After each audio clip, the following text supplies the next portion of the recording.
Assalamualaikum warahmatullahi wabarakatuh. Alhamdulillah wa syukurillah kita dapat berjumpa di kajian Ghosbah Kiai Haji Ahmad Bauddin Nur Salim. Semoga apa yang disampaikan oleh beliau dapat bermanfaat dan berkah untuk kita semua. Amin ya rabbal alamin. Assalamualaikum warahmatullahi wabarakatuh. Tapi monggo lah kita cerita-cerita Islam, cerita-cerita beragama yang rileks. Kita semua tadi seperti yang dikatakan Kadensus pernah disewani Mas Sufyan Sauri, juga beliau pernah ngaji. Sebetulnya dalam banyak hal-hal yang keseharian itu lebih prinsip ketimbang ide kita tentang hal-hal besar. Saya beri contoh, Allah itu Tuhan yang Maha Kuasa, yang menguasai alam raya ini. Kadang-kadang menjelaskan dirinya itu hanya alladzi at'amahu min ju'. Saya ini Tuhan yang memberi makan kamu saat Anda lapar, saat kalian lapar.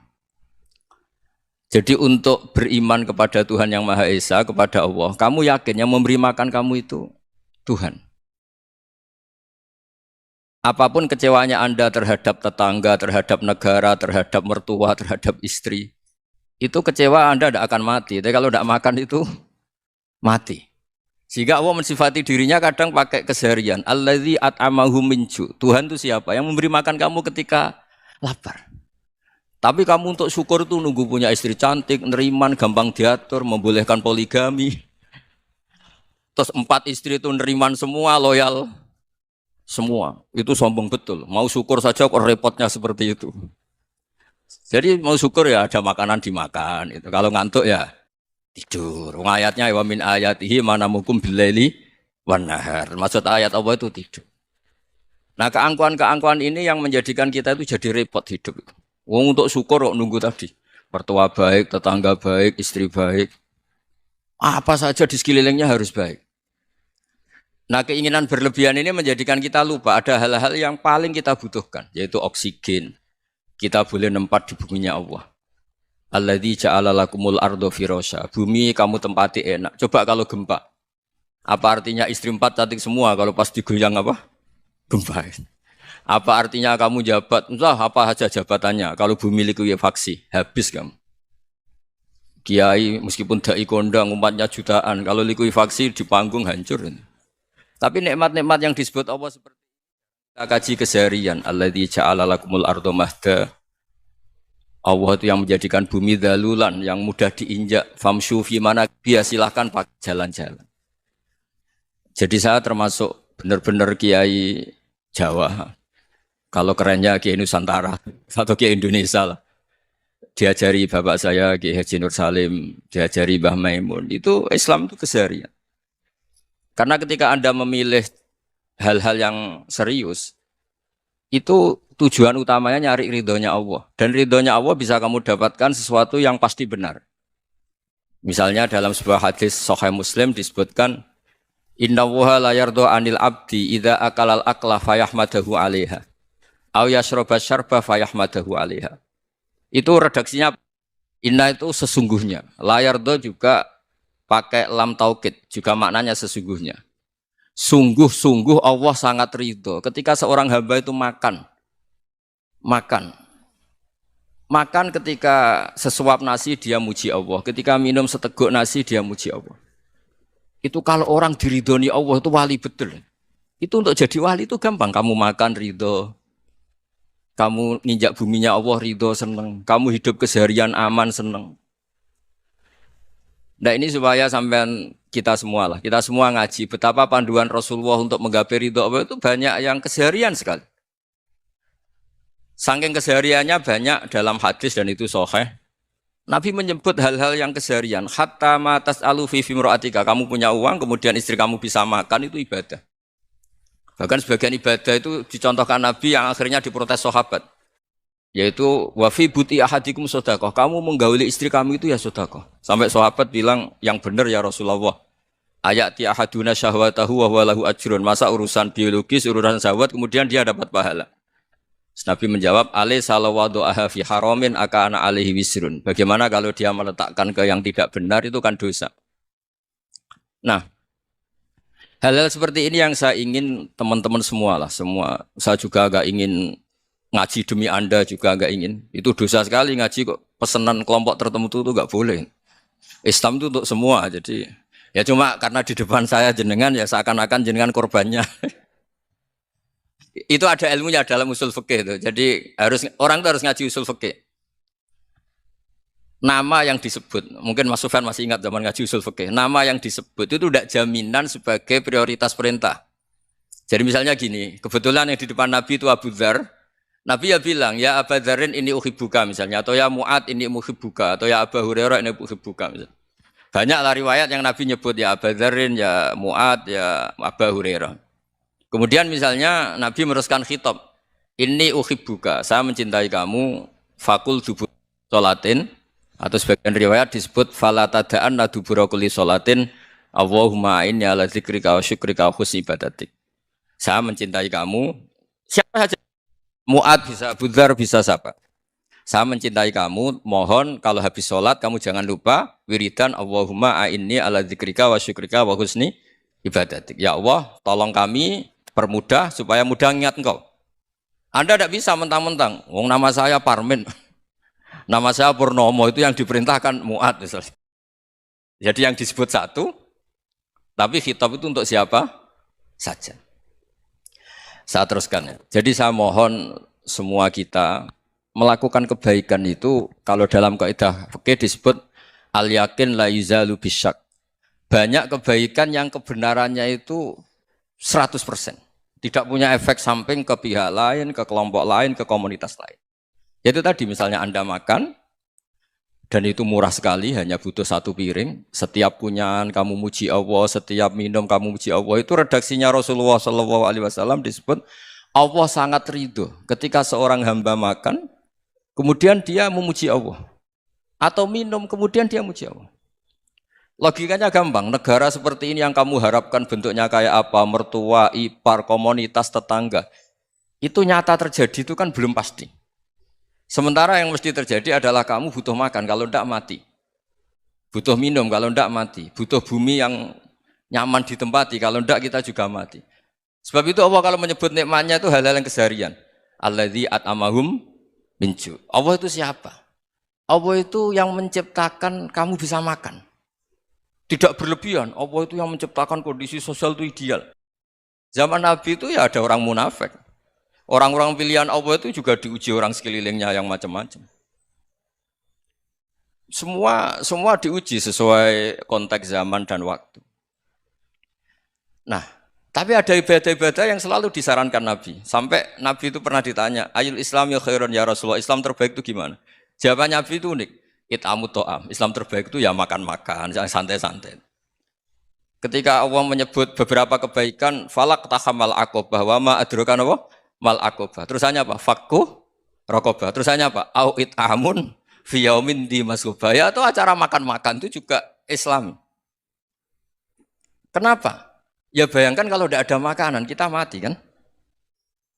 Kondisi sosial tidak ideal itu Anda masih gak apa-apa. Tapi kalau Anda tidak makan, Anda tidak minum, kamu punya istri cerewet masih bisa hidup, punya mertua cerewet masih bisa hidup. Tapi kalau tidak makan bisa mati. Berarti penting mana istri sama makan? Penting mana? Makan. Semoga istri Anda dengar, nanti kamu disuruh makan tapi pulang deh. Itu kalau dibahasakan makan masih memahami. Penting mana nasi satu piring dengan istri. Enggak ada nasi mati, enggak ada istri belum mati. Penting mana? Enggak berani jawab kan? Nah, ternyata Anda ada garang kan di depan istri. Jadi saya mohonlah, mungkin Mas Sufyan Sauri tadi yang bisa bantulah. Teman-teman tuh ngaji yang keseharian saja.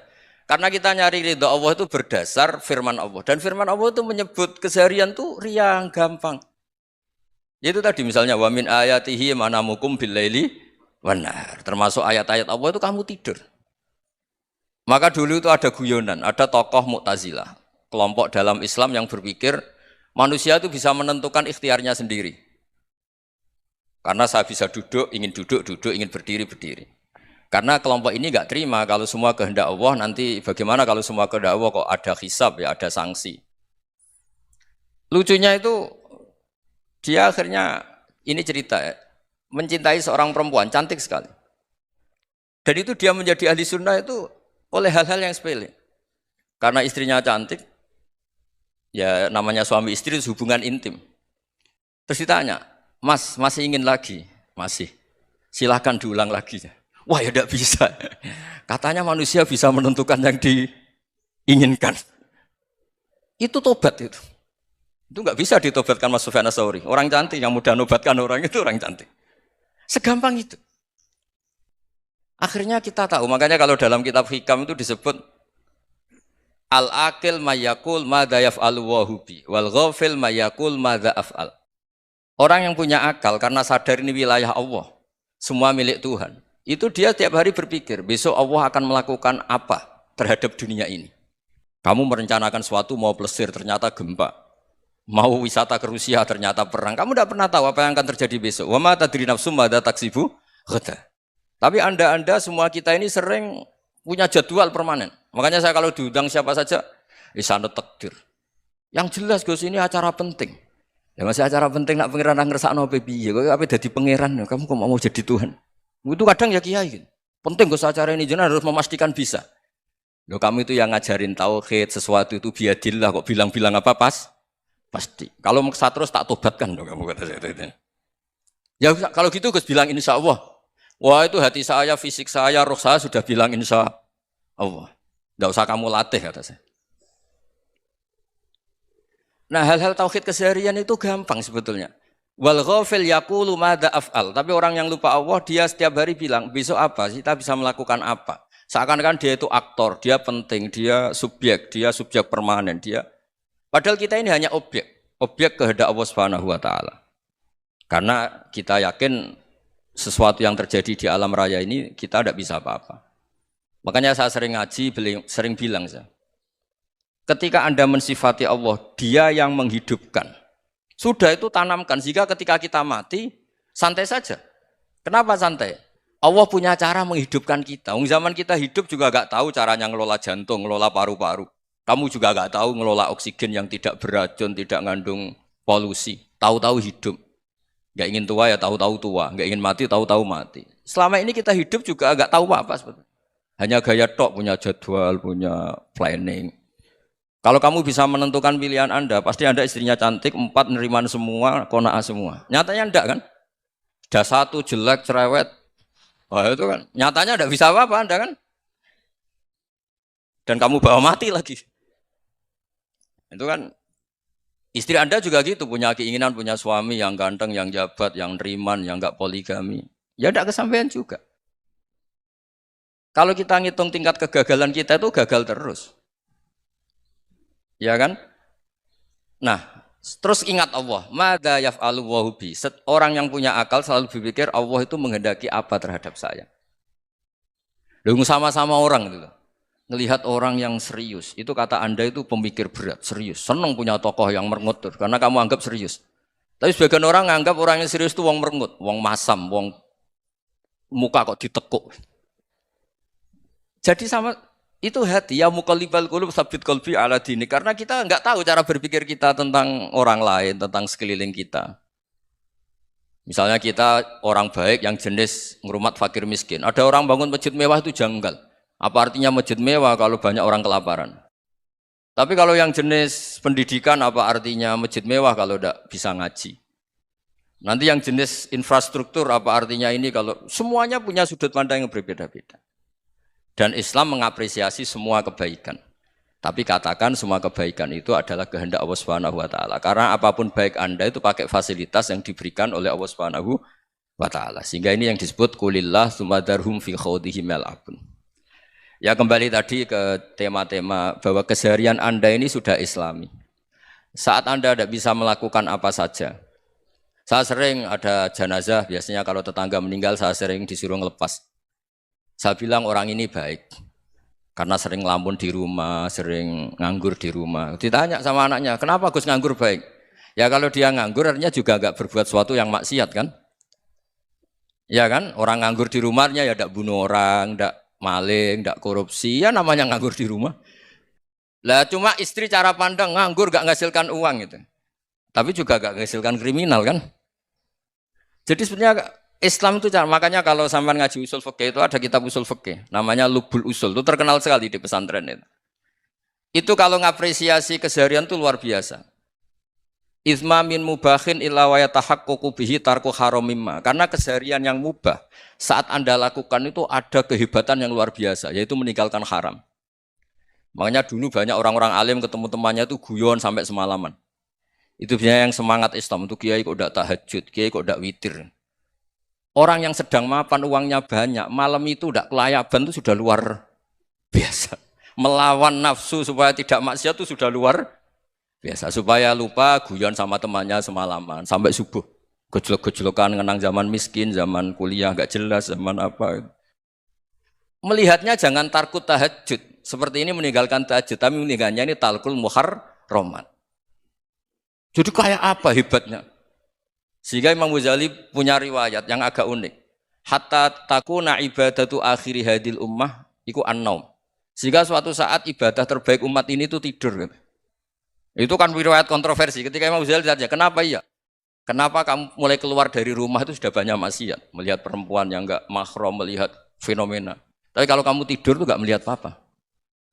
Tapi juga kamu jangan menganggap tidur itu ibadah betul. Saatnya melakukan fardhu ain malah masih tidur. Tapi itu sudut pandang yang menjadikan kita Islam itu gampang. Jadi saat Anda tidak bisa aktivitas apa-apa, misalnya ada beberapa orang yang lumpuh. Lumpuh itu memang nggak bisa Jumatan, nggak bisa ibadah, tapi dia juga nggak bisa maksiat. Tidur itu memang Anda saat itu tidak bisa tahajud, tidak bisa witir, tapi saat itu ada zina, ada maling, tidak gosipkan orang, tidak bully orang, tidak menanamkan kebencian, tidak hasud. Sehingga tidur menurut Allah Ta'ala wa min ayatihi manamukum billaili apa? Wanahar. Karena di tidur itu selain ada unsur istirahat, jaga kestamina, juga ada unsur meninggalkan beberapa keburukan. Nah saya mohon ibadah yang keseharian ini kita jaga. Supaya kita semua baca ayat itu fasih. Fasih itu tertanam di hati. Allah itu siapa? Alladzi at'amahum min ju'i wa amanahum min khauf. Dan Allah kalau cerita di Quran itu anna sababnal ma'a sabba tsumma syaqqaqnal ardha wa syaqqa fa ambatna fiha habba wa inaba wa qadba wa zaituna wa nakhla wa hada'iqa hulba. Kamu tahu saya ini siapa kata Allah? Saya ini adalah Tuhan yang menurunkan air, kemudian ada tanaman banyak. Habba wa inaba wa qadba, ada zaitun, ada tin, kalau orang Jawa mungkin ada tela, ada padi, ada mangga, ada pisang. Sudah. Wa inaba wa zaituna wa nakhla wa hada'iqa hulba, ada perkebunan yang lebat. Tujuannya apa? Mata Allahkum, silahkan kamu pakai, kamu nikmati. Tapi karena kadang kita ini punya ide-ide besar. Tadi untuk syukur saja nunggu punya istri riman, rumah baik, tetangga baik, komunitas baik, semuanya baik baru syukur. Lama-lama nanti ada di surga, syukurnya nunggu surga paling kelas A. Itu sudah ada yang menghuni Rasulullah, kamu nggak boleh di situ. Masa untuk syukur saja? Repotnya Masya Allah. Jadi mohonlah Quran yang kalau Anda hafalkan juz sama itu kan ada ayat-ayat yang kayak tadi. Ya, fal yang dzuril insanu ila ta'ami. Coba lihat apa yang kamu makan ya? Dari mana? Dan untuk mempertahankan hidup kamu keseharian. Jadi jangan kira ibadah itu harus membentuk komunitas yang versi Anda. Ibadah itu harus yang hal yang mulu-mulu. Kesehariannya Anda alami. Loh ini saya tidak bikin-bikin. Saya ngaji bukan karena berdasar pesanan. Itu ayat yang saya baca kan betul ada ayatnya kan. Fal yang dzuril insanu ila ta'ami. Anna sababnal ma'a sabba tsumma syaqqaqnal ardha syaqqa fa ambasna fiha habba wa inaba wa qadba wa zaituna wa nakhla wa hada'iqa khulba. Terusannya apa? Mata'al lakum, silakan kamu nikmati. Mata itu silakan kamu nikmati. Ya kayak sampean dikasih hidangan ya makan. Ya sudah makan. Habis makan ya minum. Habis itu ngantuk ya tidur. Ya sudah normal-normal saja. Kayak apa indahnya Islam? Tapi Anda mencari Islam yang gimana lagi? Nah itu yang diajarkan guru-guru kita, diajarkan sanad kita sampai Wali Songo, sampai Rasulullah SAW. Bahwa pada akhirnya ada jihad, ada perang. Itu dulu memang perang, bukan membunuh. Beda. Dulu kita dijajah Belanda ya perang, dan itu normal karena kita dijajah. Jadi ketika orang lain ingin baik sama kita, wa in ahadum minal musyrikin astajaroka ya fa'ajirhu hatta yasma'a kalam Allah. Kalau mereka ingin baik ya kita baik. Makanya ada istilah mustakman, muahad. Kalau mereka ingin damai, berdampingan dengan kemajmukan, ya itu yang lebih baik. Karena memang Islam menghormati proses perdamaian. Wa in janahu nawa lisalmi ya fajnah lah. Kalau ingin damai ya kita harus damai. Jadi andai kan dulu Belanda datang ke Indonesia kok minta besanan. Gitu. Ya mungkin kita juga senang karena memperbaiki hidung kan kalau minta besanan gitu. Nah tapi wong jajah dulu itu kan masalah kan? Apa? Masalah kan?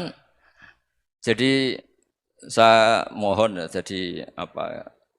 Makanya saya tadi minta sama Bapak Kadensus kemarin juga pernah main ke saya. Jangan sering ketemu saya ini sudah uzlah, saya ini sudah mau daftar jadi resi. Saya itu kemarin di muktamar juga agak datang, acara di Jogja juga sudah. Karena memang keluarga saya dulu itu bahasa ya, bapaknya bapak saya itu enggak keluar rumah itu puluhan tahun. Memang punya adat uzlah. Ya makanya ngaji saya ngaji aja yang gampang-gampang aja, yang enggak orderan, enggak pesenan ngaji aja dulu yang gampang. Saya ikhlas, yakin betul saya ikhlas. Ikhlas itu menurut saya itu roh. Orang enggak ikhlas itu menurut saya itu orang aneh.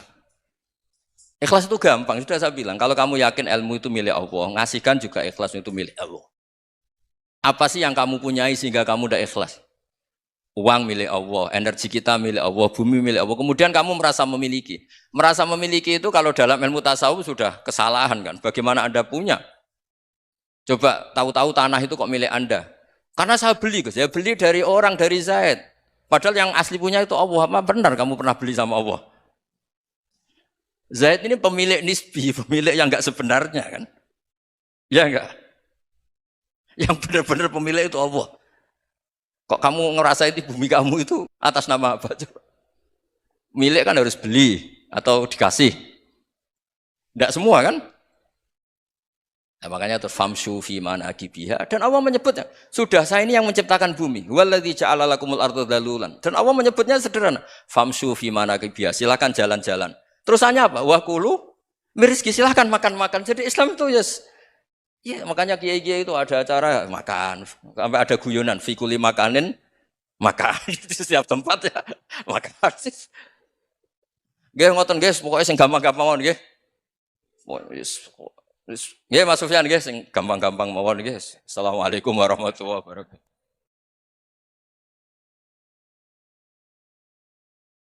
Perasaan saya juga seluruh ulama di dunia. Saya ulang lagi, perasaan saya juga seluruh ulama di dunia. Bahwa Islam masuk itu macam-macam sebabnya. Dulu kita tahu, kita sebagai warga Indonesia, Islam masuk itu ya dibawa orang yang agak kedonyan, ya kayak jenengan lah kira-kira gitu. Ya kayak mbak-mbak ini, ya agak-agak mata duitan gitu. Karena kita tahu rata-rata ahli sejarah mengatakan Islam di Indonesia dibawa kiai apa pedagang. Pedagang tuh nyari uang apa nyari dakwah kira-kira. Ya semoga Anda mirip-mirip seperti itu. Ya jadi nyari uang karena ada nurani Islam sehingga tetap saja membawa Islam. Saya tidak tahu Islam Anda ala apa, tidak tahu. Pokoknya mau ngaji ya berarti Islam ala ahli sunnah apa? Wal jamaah. Jadi ini penting saya utarakan bahwa Islam itu agama yang mudah difahami sehingga dibawa pedagang saja ya kasil gitu. Dibawa orang yang kedonyan kayak jenengan juga kasil gitu. Dibawa orang baik ya kasil, dibawa orang broken juga kasil. Ini penting saya utarakan karena saya ngaji di mana-mana bilang ciri utama kebenaran absolut adalah kebenaran yang bahkan orang nggak benar saja bisa bawa. Tapi bukan berarti saya dukung Anda tidak benar, kan sudah tidak benar dulu sebelum kenal saya. Tapi nggak apa-apa, nggak benarnya umat Islam insya Allah dimaafkan sama Allah Subhanahu. Ya asal tobat maksudnya. Nggak, ini saya beri satu konstruksi pikiran yang saya sering utarakan di ngaji saya. Sampai sekarang saya coba saat tes ini kan di kampus ya, di apa bacanya ini Kim University yang global leader apa in the world itu. Ini keren lah. Jadi acara ilmiah kita ditakdir di gedung apa? Kampus, gedung universitas di begini. Kalau 1 ditambah 1 2 itu namanya hakikat. Ciri utama hakikat adalah siapapun akan menerima. Saya sekarang tanya sama Anda, kira-kira 1 tambah 1 2 itu musuh Anda pun mengatakan 2 apa tidak? Ya. pekerja Korea ya bilang 2, rektor Al-Azhar juga bilang 2. Kamu yang sekarang sedang mungkin sebagian broken sama istri juga bilang 2. Istri kamu yang mangkal sama kamu juga bilang 2. Yang cemburu ya bilang 2, yang dicemburuin juga bilang 2. Karena begitu mudah kebenaran absolut diterima oleh siapa saja. Begitu juga eksistensi Allah sebagai Tuhan. Itu mudah diterima oleh siapa saja. Sehingga pembawanya tidak perlu seorang kiai atau gus atau mubalek atau ketua muin, tidak. Cukup karyawan pekerja Korea. Karena kebenaran absolut itu kebenaran yang mutlak. Siapa saja yang waras pasti ngakui. Kira-kira orang yang berpikir sehat pasti berpikir begini, ini yang diajarkan Quran. Bumi ini kadung wujud. Sudah wujud kadung wujud, punya eksistensi. Mungkin enggak sesuatu yang wujud kemudian disebabkan oleh sesuatu yang nihilisme, yang tidak ada. Mungkin enggak? Enggak mungkin. Yang namanya penyebab itu harus sesuatu yang wujud. Di mana-mana penyebab itu harus punya eksistensi. Karena langit dan bumi ini kadung wujud, pasti penyebabnya adalah wujud. Karena wujud penyebab harus bersifat super. Lah bersifat super ini oleh ulama dikatakan wajibil wujud. Itu akal siapa saja akan nerima. Cuma kemudian setelah nerima itu orang macam-macam cara berpikir. Mungkin orang Jawa dulu bilang itu Sahyang Widi. Kalau orang sini mungkin bilang apa itu? Dewa atau apa ya? Enggak tahu saya itu. Karena itu yang teman sampean, enggak teman saya itu. Tapi yang jelas begini, ini konstruksi ini harus kita jaga. Nanti saya bacakan teks hadisnya. Kebenaran sejati ciri utamanya adalah ada absolutisme, ada kebenaran mutlak. Ciri utama kebenaran mutlak adalah diakui bahkan oleh siapa saja, termasuk oleh orang fasik. Orang fasik itu orang nggak benar. Misalnya ada imam masjid besar Istiqlal, ditanya 1 + 1 bilang apa? 2. Nanti kira-kira yang lonte juga bilang apa? 2. KPK juga bilang koruptornya yang ditangkap 2. Nah, eksistensi Allah sebagai Tuhan ini kebenaran yang absolut. Maka agama ini juga boleh diterima oleh siapa saja, termasuk oleh orang fasik, orang nggak jelas. Ini penting saya utarakan karena sekarang marak kelompok yang mengatakan orang Islam kalau zina menjadi tidak muslim, orang Islam kalau korupsi menjadi tidak muslim. Salah sedikit tahlilan jadi kafir, percaya wasilah jadi itu tidak benar seperti itu. Karena kebenaran eksistensi itu kebenaran yang nggak bisa diganggu gugat. Seperti Anda ini kan warga Indonesia. KPK ya warga Indonesia, koruptornya juga warga. Apa setelah dia korupsi lalu tidak warga Indonesia? Tetap warga. Orang yang meyakini kalimat tauhid setelah dia salah, apa terus tidak tauhid? Kan tetap ya? Maka dia tetap Islam. Ini penting saya utarakan. Kalau seorang warga Indonesia yang koruptor, yang macam-macam saja tetap warga Indonesia, padahal banyak kesalahan. Karena status warga Indonesia adalah status yang permanen. Begitu juga status Muslim adalah permanen bagi siapa saja yang melafadzkan La ilaha illallah Muhammadur Rasulullah. Kita tidak bisa mengkafir-kafir mereka. Itu juga yang sering dipesankan dan jadi ciri khas ulama ahli sunnah wal jamaah, tidak mengkafirkan orang Islam meskipun melakukan dosa besar. Soal dia salah nanti masuk neraka ya silakan saja, saya ada ikut, paham ya? Sampai bisa mencoba. Tapi tetap saja dia muslim. Analoginya tadi. Analoginya gampang sekali tadi. Orang Indonesia yang salah itu tidak akan merubah statusnya sebagai warga Indonesia. Karena ya memang dia berstatus warga Indonesia. Orang Islam yang sudah melafadzkan syahadat maka menjadi muslim. Saya di mana-mana berkampanye, berfatwa. Orang kafir yang 70 tahun kafir, sekali melafadzkan kalimat tauhid, itu menjadi muslim apa tetap kafir? Muslim. Masa kita yang Islam terus, yang kalimat tahlil la ilaha illallah, kemudian menjadi kafir karena kalimat itu? Itu faham aneh apa aneh? Wong yang kafir saja menjadi muslim karena kalimat tauhid, yang Islam menjadi kafir juga karena kalimat. Ini ngajak apa-apaan? Ya ngajak goblok-goblokan, kira-kira kan gitu. Ini penting saya utarakan karena ini penting. Nah, setelah kamu yakin tauhid, ciri utama tauhid itu apa? Menstatuskan sesuatu sebagaimana hakikatnya. Misalnya bumi Korea, ini statusnya tetap buminya Allah. Maka dari awal saya husnudzon sekali sama Allah Subhanahu wa taala bahwa suatu saat di bumi mana saja itu ada tahlil. Enggak ngira kan ada ateis di sini, bumi ateis kemudian ada tahlil, ada sakduna, ada macam-macam. Karena kita ketika sholat, makanya saya tadi janji akan memaknai kalimat-kalimat yang sering Anda baca ketika sholat. Di sholat saat ada itidal ngendikan apa? Rabbana lakal hamdu, ayo dibaca, mil'us samawati wa mil'ul ardi wa mil'u ma syi'ta min syai'im ba'du.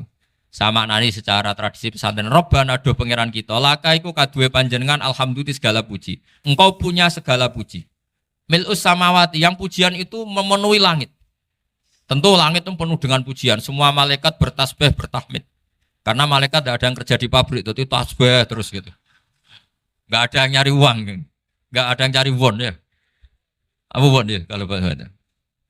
Kalau di sini nggak kiainya aja nyari uang. Terusannya apa? Wamilul ardi, dan pujian itu memenuhi bumi. Korea termasuk bumi Allah apa enggak? Jadi saya sudah menduga suatu saat Korea itu ya penuh dengan pujian. Dan ini betul.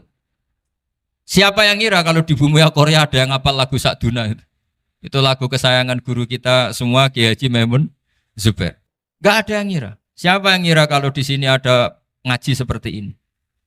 Di Rusia juga sama. Uni Soviet itu negara ateis. Tapi lama-lama pecah karena glasnost itu dan perestroika itu. Kemudian menjadi pecahan-pecahan negara muslim. Ada Uzbekistan, Tajikistan, Ceknya, semuanya menjadi negara apa? Muslim. Karena dari awal lakal hamdu mil'us samawati wa mil'ul ardi. Dan pujian itu pasti memenuhi langit, juga memenuhi bumi. Kalau Anda baca itu di Indonesia, mungkin wajar. Di Indonesia banyak acara-acara seperti ini. Tapi kalau di Korea, ternyata benar. Dan Anda ini kalian semua termasuk pembuktian benarnya wa mil'ul ardi. Keren kan teman? Oh keren sekali, bukan sekedar keren sekali. Makanya saya jarang diundang pengajian mau, tapi diundang di Korea mau. Tapi saya ada niat datang undangan, memang saya ingin datang. Jadi, ya karena itu. Ini bentuk penghormatan saya. Bentuk penghormatan saya bahwa pada akhirnya benar-benar lakal hamdu mil'us samawati wa mil'ul ardi. Jadi Anda tidak perlu pesimis, dulu Indonesia juga seperti itu. Banyak Buddha, Hindu, macam-macam ateisme. Kemudian berkatnya para ulama sekarang jadi negara yang mayoritas Muslim. Korea, barokahnya orang-orang kedonyan seperti ini banyak Islam itu. Enggak apa-apa. Karena sebagian agama Islam, sebagian sejarah ditulis di bawah pedagang-pedagang Gujarat. Kira-kira orang Gujarat ke Indonesia dulu yang namanya pedagang cari apa?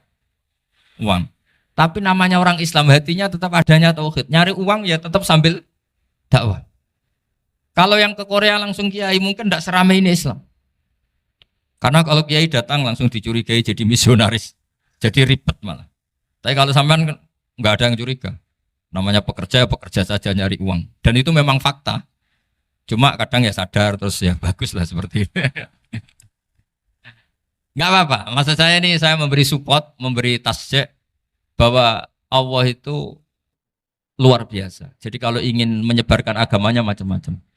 Kadang kiai tidak bisa mengislamkan orang, itu anak-anak mahasiswa pacaran, itu banyak yang pacarnya itu masuk Islam. Tapi sampean jangan bilang pacaran halal, ya tidak pernah halal. Tapi Allah kalau menghendaki memberi hidayah itu jalannya macam-macam. Ada yang lewat kerja, coba yang bayangkan ada tahlilan di Korea itu semua kiai tidak pernah bayangkan. Tapi setelah banyak pekerja di sini, kemudian mereka insaf atau sedang insaf, tidak tahu ini. Sampai kapan insafnya juga tidak tahu. Tapi yang jelas ini hebat. Ini apa? Hebat. Tahu-tahu ya seperti ini. Makanya iman saja Rabbana lakal hamdu mil'us samawati wa mil'ul ardi. Masih ditambahi wa mil'u ma syi'ta min syai'im ba'du.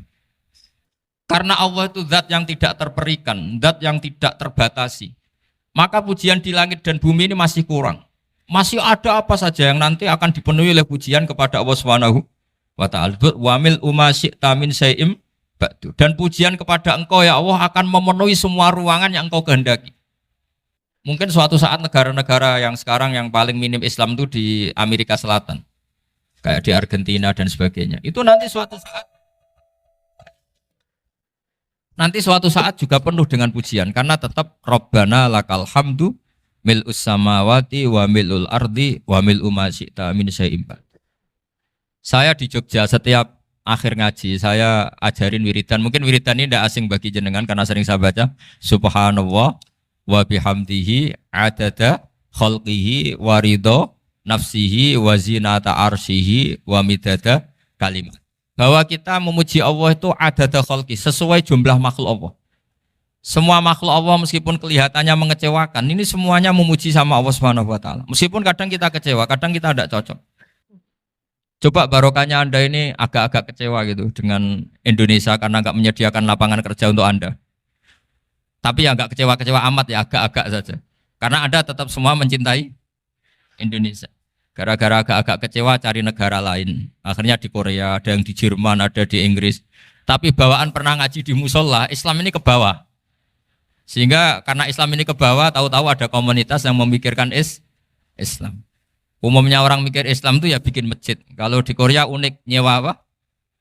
Nyewa gedung untuk masjid. Itu kalau diceritakan di Indonesia aneh. Ini masjid sewaan. Masjid. Tapi kalau di sini lazim karena kalau beli mahal ya cukup sewa. Saya tidak tahu kalau dalam terminologi agama tempat Anda sujud ini nanti jadi saksi di akhirat. Itu yang permanen apa yang sewaan tidak tahu. Jadi nanti bumi ini tanya, ya saya ya Allah pernah dipakai sujud, tapi setelah 1 tahun nggak kuat menambah lagi. Makanya saya dukung tadi yang ada gerakan masjid apa. Sebenarnya permanen nggak permanen ya tetap bagus, ada usah memaksakan. Yang jelas saya sudah ikut nyumbang lelang tadi, dan saya berharap uang itu benar-benar untuk masjid. Kalau untuk takmirnya juga nggak apa-apa, yang penting untuk menghidupi masjid. Saya juga termasuk kiai yang nggak suka kalau hukum itu terlalu fanatik. Misalnya uang ini untuk masjid, kemudian imamnya diterlantarkan. Karena alasannya ini untuk masjid. Imam kan tidak masjid. Nah ini kalau imamnya nggak diservis, kemudian mutung terus pulang ke Indonesia. Ini jadi masalah. Tapi saya juga nggak suka kalau ada negara gitu. Betul-betul saya tidak suka. Yang imamnya itu terlalu diservis. Ini buruk sekali kan. Pernah ada anekdot, ini anekdot tapi nyata. Ada negara yang sangat sehat, Islamnya sangat sehat. Itu imamnya 1 bulan tuh digaji 70 juta. Kira-kira 70 juta dibagi 1 hari berapa? 5 sholat ya? 5 kali 30 berapa? Kira-kira saja. 150. Berarti per sholat dapat berapa ya? Kira-kira. Kan biasa potong gaji kalau... berapa kira-kira? Singkat cerita, si kiai dari luar negeri tadi cerita apa Indonesia? Kiainya miskin-miskin, datang ke masjid kan kadang pakai ontel, adzan sendiri, qomat sendiri, sholat sendiri kadang. Itu nasib orang-orang Sragen dan Salatiga sebagian. Itu yang lapor karena mereka itu. Kalau Rembang insya Allah enggak. Tapi ada semuanya Salatiga, sebagian begitu. Itu yang cerita kiainya, bukan ini bukan hoax. Memang kiainya cerita. Nasib kiai di Salatiga Gus katanya. Itu digojlok, tapi tetap sholat. Sehingga cerita orang tadi cerita, imamnya di sana naiknya Mercy, muadzinnya pakai BMW. Itu tetangga sebelah Indonesia banyak yang fasilitas imam seperti itu. Karena gajinya sampai 70 juta. Setelah dia cerita bangga karena negaranya mengapresiasi imam sholat, sama kayak Indonesia dia omongin gini, makanya kamu sholat terus, takut potong gaji ya. Gitu. Itu kagetnya bukan main dia. Dikira itu satu sifat kelebihan negaranya, ternyata buruk sekali karena imam sholat karena takut potongan gaji. Akhirnya ke Indonesia bangga, alhamdulillah kita sholat tanpa gaji. Dan tetap sholat. Keren mana yang digaji sama Anda? Ini yang di atas ini banyak calon imam. Tidak keren mana imam yang digaji sama Anda? Keren yang enggak. Tapi kalau pertanyaannya dibalik, keren mana jamaah yang peduli imamnya sama yang enggak peduli? Jadi jawabannya harus tetap seperti itu. Imamnya keren yang ikhlas. Tapi jamaahnya keren yang peduli imamnya. Jelas ini ya fatwa saya ya. Gimana? Imamnya baik yang ikhlas. Tapi jamaahnya baik yang peduli nasibnya. Tapi sekali imam dari awal gak ikhlas itu harus di PHK. Itu bahaya bagi agama kalau awalnya sudah ada ikhlas. Karena nanti setelah habis subuh terus dihitung. Wong setahu saya sholat terus kok kenapa gajinya tinggal segini? Ya, setahu saya sholat terus kok gajinya tinggal segini. Terus nanti takmirnya bilang, kemarin duhur Pak Yai tidak ngimamin. Kemarin asar tidak ngimamin. Terus dihitung. Bisa enggak agama akan berjalan seperti itu? Enggak. Ya makanya pertanyaannya tadi, suka atau punya imam ikhlas? Suka. Tapi imamnya juga suka kalau jamaahnya peduli. Ini penting. Jadi saya mensupport Anda, mensupport kalian semua bahwa agama ini akan diurus oleh Allah Subhanahu wa taala. Makanya Sayyidina Umar radhiyallahu anhu kalau disuruh mikir agama itu tidak mau. Enggak mau betul. Ketika Umar jadi khalifah itu puncak keemasan masa Islam. Semuanya stabil, semuanya hebat. Sampai Irak, Iran zaman itu Persia masih. Semuanya Mesir. Itu semuanya ikut Islam. Ketika Islam pada puncaknya, yang dikhawatirkan oleh masyarakat adalah begini. Lalu setelah Umar itu bagaimana? Islam setelah dipimpin orang yang tangguh, yang kuat, yang waroi, yang zuhud. Lalu setelah Umar itu gimana? Tapi Umar disuruh mikir gak mau. Sampai setiap Abdullah bin Umar jalan-jalan di kampung-kampung itu abahnya dianggap pecundang. Tahu sampean pecundang? Orang yang gak tanggung jawab. Karena orang-orang bilang gini, ya Abdullah bin Umar, bagaimana pendapat Anda kalau ada penggembala kambing di tengah hutan atau di tengah padang rumput, kemudian dia ninggal gelanggang kambingnya. Kamu anggap penggembala ini gimana? Oh itu penggembala yang dolim itu.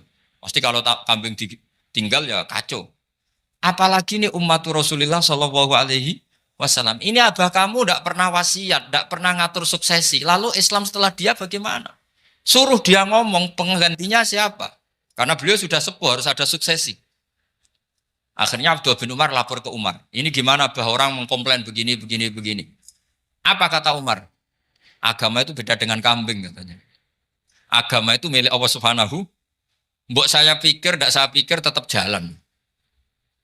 Nah ini terbukti. Jangan ulama ya ndak, mufti ya ndak, tapi bisa menjalankan agama. Kalau agama sampean pikir malah rusak. Sudah pokoknya lakukan saja, tidak usah dipikir. Akhirnya betul. Karena agama ini milik Allah. Soal kita serius memikirkannya itu karena khidmah. Karena kita ingin berbakti pada agama. Tapi Anda tidak boleh berpikir kalau agama ini butuh pemikiran Anda. Beda loh ya. Kita khidmah agama serius karena kita ingin mengkhidmati agama. Tapi agama ini tidak pernah butuh kita. Karena agama ini akan diurus oleh Allah Subhanahu. Coba pas sampean kecil, orang jilbaban di Indonesia itu banyak apa banyak sekarang? Banyak sekarang. Kiainya mutu orang dulu apa mutu orang sekarang? Tapi perkembangan Islam itu ramai sekarang apa ramai dulu? Ramai sekarang. Islam menyebar di seluruh dunia itu zaman Wali Songo, zaman sampean keren mana? Keren sekarang. Kualitas solehnya sampean sama Wali Songo? Wali Songo. Ini betul. Karena agama ini diurus oleh Allah Subhanahu wa taala. Maka kata Sayyidina Umar, agama ini innallaha ta'ala yahfadzu dinah. Innallaha ta'ala la yudhi'u khilafatahu waladina. Allah itu tidak akan menyia-nyiakan agamanya. Ini terbukti. Agama ini pernah dipimpin orang terbaik di dunia, yaitu Rasulullah Shallallahu Alaihi Wasallam. Ketika beliau intakola ila rofiqil ala, ketika beliau pindah ke alam sana, diteruskan oleh sahabat yang tentu jauh di bawah Rasulullah. Diteruskan tabiin, diteruskan para wali songo, diteruskan sayang sampean yang jauh di bawah wali songo. Sejauh-jauhnya. Tapi agama jalan sampai Korea. Agama jalan sampai apa? Dulu Wali Songo itu hanya sampai Mojokerto, sampai Tulungagung. Di bawah sampean, Kelayaban sampai mana ini? Korea. Coba kalau Allah tidak ngurus, nggak bisa. Yang gerakkan hatinya sampean peduli sama masjid siapa? Allah Subhanahu wa taala. Yang menggerakkan hati sampean peduli sama agama siapa? Tapi yang menggerakkan sampean ke Korea apa? Uang kan?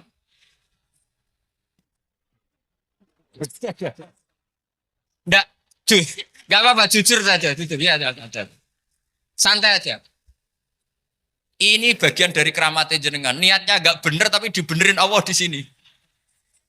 Dari awal niatnya kan uang, uang, uang gitu. Tapi setelah di Korea dibenerin Allah. Mbok ingat agama gitu. Keren kan? Makanya yang syukur sama Allah Subhanahu wa taala. Yang bisa hanya Allah taala. Makanya dalam dunia kiai selalu baca apa? Alhamdulillah alladzi hadana li hadza wa ma kunna linahtadiya laula an hadana Allah. Alhamdulillah kita diberi hidayat seperti ini. Kalau tidak Allah tidak bisa. Sudah mata duitan, kadang istri ngomel, mertua tidak percaya. Sudah setengah-setengah broken gini di saya tahu sampean ke Korea itu karena broken pas saking sayangnya keluarga. Potensinya hanya dua. Dibela-belain kerja demi keluarga atau agak broken maka ke sini. Tapi apapun potensi itu tetap baik. Itu takdir sudah, itu takdir tidak usah dibicarakan. Semua itu apa? Karena orang kalau sedang rukun ya tidak mau tukaran, kalau sedang tukaran ya tidak mau rukun. Itu sudah semuanya takdir. Kata bapak saya dulu kalau ada orang mau jualan tanah, Pak Yai tanah saya mau saya jual. Ini gimana padahal ini tanah warisan. Kata bapak, nak waya adol ya adol. Memang ini saatnya jual ya jual saja. Nanti kalau kaya saatnya beli ya beli saja. Karena kalau sudah saatnya jual mau beli ya nggak mungkin kan. Mau memang saatnya jual. Kalau sudah kaya kan nggak mungkin jual tanah. Saatnya beli. Maka semoga masalah di keluarga sampean ya masalah musiman. Maksudnya yang tukarannya ini musiman. Yang rukunnya permanen. Jangan tukarannya permanen, rukunnya musiman. Setelah melihat yang lebih cantik, katut babon, nggak tahu saya nggak tahu. Nah ini semoga katut masjid ini bagian dari kafaroh sampean itu. Jadi kafaroh kesalahan-kesalahan di sampean. Ini penting saya utarakan karena agama itu beda. Agama ini diurus oleh Allah Subhanahu. Jadi kita mengerahkan pemikiran itu bukan karena kita akan menyelamatkan agama ini, tidak. Agama ini diselamatkan oleh Allah Subhanahu wa taala. Coba kayak apa Uni Soviet kuatnya itu. Mengkooptasi supaya orang semuanya ateis, semuanya komunis. Itu 100 tahun Uni Soviet begitu. Tapi orang-orang Uzbek, Ceknya, Tajikistan tetap mengajari anak-anaknya tauhid. Itu ada yang cerita itu sampai mengajarkan tauhid itu di bawah tanah, di basement. Tapi Allah menghendaki Rusia itu Uni Soviet jatuh. Ketika jatuh, negara-negara ini langsung menjadi negara Islam, yaitu Uzbek, Tajikistan, Ceknya. Mungkin nggak mereka langsung menjadi negara Islam, andai kan saat menjadi Uni Soviet benar-benar menjadi ateis. Nggak mungkin kan? Karena saat dikooptasi Uni Soviet, akidah mereka tetap tauhid. Cuma nggak berani muncul. Artinya apa? Uni Soviet nggak bisa menghabisi Islam. Kurang kerennya Uni Soviet zaman itu. Bisa nggak menghabisi Islam? Nggak bisa. Donald Trump dulu termasuk Islamfobia. Tapi setelah dia anti-Islam, malah orang Amerika demo supaya memperhatikan Islam. Nggak bisa. Makanya Korea pun tidak bisa menghabisi Islam. Kalau sampean menghabisi Islam sendiri bisa. Karena terus gak mau sholat, gak mau zakat itu sampai. Tapi sampean toh yang Islamnya habis, Islam tetap baik-baik saja. Makanya ini penting saya utarakan supaya kamu pede bahwa agama ini pernah dibawa orang yang pedagang. Ya soal ada sebagian pendakwah yang ikhlas ya banyak, tapi sejarah yang gampang kita lihat adalah Islam itu dibawa oleh apa? Pedagang Gujarat, pedagang India. Nggak apa-apa, sejarah itu meskipun sebagian menentang nggak apa-apa, tapi sejarah itu tetap ada. Pasti sebagiannya memang seperti itu. Dan itu tidak masalah.